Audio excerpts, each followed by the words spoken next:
Good morning, ladies and gentlemen. This is Eddie Marcus here again this morning. Your conversation on the national scene is talking about replacement, a theory about whites being replaced, and so you have to get your guns and kill black people as you see them, and let the word be known all across the world that white people are going to be replaced, and everywhere for one reason or another you're finding people who. But ladies and gentlemen, they're using that as an excuse today or yesterday. And at the same time, they're using other excuses. But what the bottom line is that I want you to focus on, it has nothing to do with these excuses. These things are just designed to keep the people sidetracked. The focus, my friends, is to bring that thing to the solid core. What's really going on is evil running across the land. So I want to spend a moment and see if I can share with you the difference between evil and righteousness. See, these are the things that's going to bring about the solutions. But let me ask you this. Over the past several days, evil in America has addressed itself and found several white citizens to pick up guns and cause havoc throughout the land by killing people of color and trying to do what? To draw them into a race war of Satan. Now, what did I say? A race war of Satan. This is evil trying to draw Americans into a race war of Satan. Now, evil is some ugly. And I want the city, I want the state, I want the country, and I want the world to know and recognize evil for what it is. Evil is splitting the country so that one group of people make laws that work for them and destroy others. I'm sure you are familiar where that is taking place. Evil is cops murdering people of color.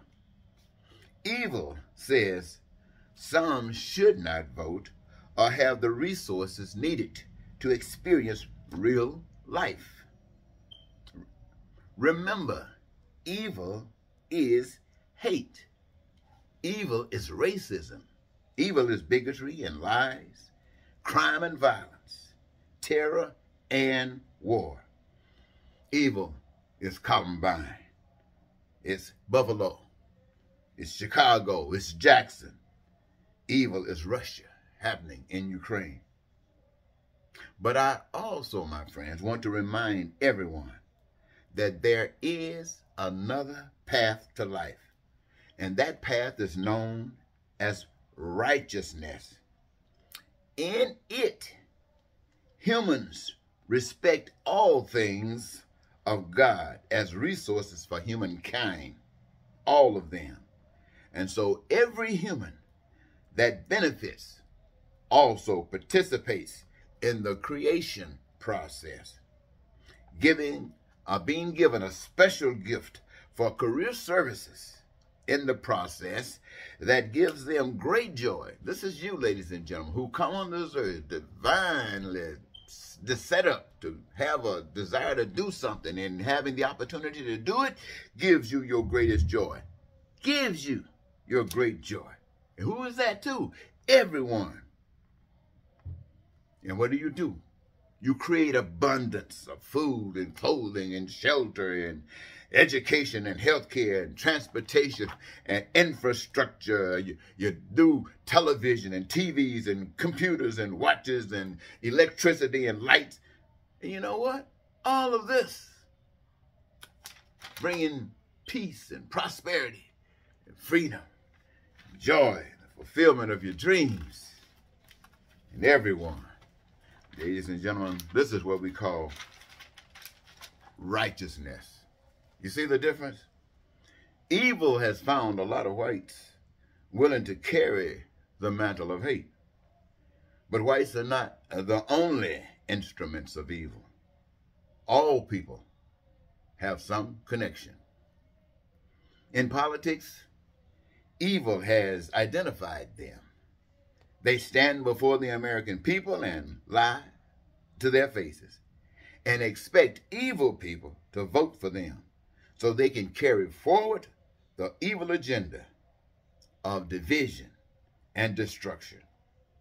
Truthfully, the Republican Party and many white people have thrown in the towel, and they are becoming as evil as can be, while others are speaking out, but going along with evil. You know who you are. You speak out as loud as you possibly can, but at the end of the day, you see, some Republicans wants to protect the country from authoritarianism. Some people want to protect the country from a dictator, and they stand up protecting the country from a dictator. But at the same time, they are for the split. They are for division. They are for denying others the rights of life, the voters' rights, and it's anything that has to do with other races or for any other thing. And this is the world that we live in. So I want you to know, ladies and gentlemen, while they're talking about replacement and trying to do everything they possibly can to get all of what I have just described as evil people into office, I want you to know that most and many of those evil people, many of them, not all of them, believe that what they're doing is right. You've heard of alternative lies, alternative facts. Those what are really lies that they're getting people to believe that they just might be true. They don't know it. It just might be true. This is how come they get. This is why they have convinced people in the church to believe in the Bible. It just might be true. They really don't have any evidence, but it just might be true. And so they use their mental ability to try to psych themselves that it is true, rather than knowing God, having God live within them and being a revelation to all that sees the actions of those that are possessed by God, to see the difference between evil and righteousness. So ladies and gentlemen, don't be bought by that crap. Now, right now, I would ask you to vote for God's way. I would ask you to vote for the stuff that I tell you about. But that's not really being presented to you no more than what is being happening right now. So, and for something as quick as this, like the Supreme Court said, what is happening is wrong, but you don't have enough time. So we're going to allow this wrong to happen for now. You see that? So what I'm telling you is this. It is right to vote for righteousness, but righteousness is not on the ballot. The only thing that is on the ballot is a little bit different than where the world is running. So I would suggest that you vote Democrat. And these people that's lying and all that stuff before you, if you a hater, you can't switch. You're going to vote for them anyway. So go ahead on and vote for the haters. Vote for the liars. Vote for those that carry evil. You can't help yourself.